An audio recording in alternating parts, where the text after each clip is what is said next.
I once heard a story about a professor. A student approached him, curious about scientific observation. "Very well," said the professor as he pulled out a huge yellow jar.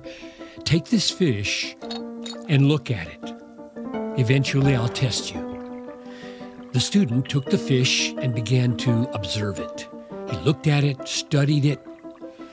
After 10 minutes, he thought he'd seen everything that could be seen. He searched for the professor, but he was nowhere to be found. So he kept looking at the fish. 30 minutes, an hour, 2 hours passed. He was turning it over, looking it in the eyes, behind, beneath, above. "What have you learned?" asked the professor when he returned.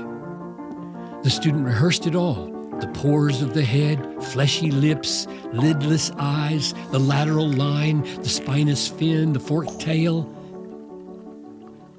The professor seemed disappointed. "You haven't looked very carefully. You haven't even seen one of the most obvious features. Keep on looking." The student wanted nothing more to do with the fish. He was miserable. But he wanted to please the professor, so he looked and looked. Slowly, he discovered one new feature after another.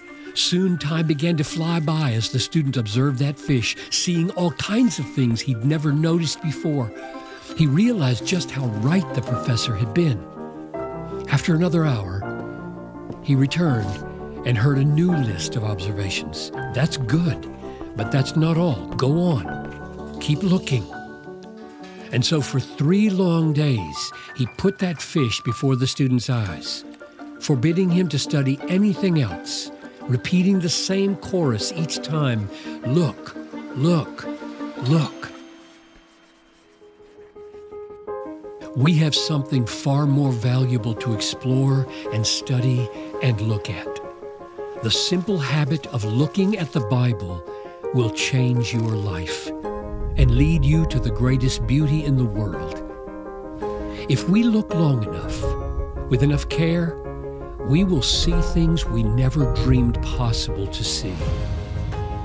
Give yourself daily to look and look and look at God's Word.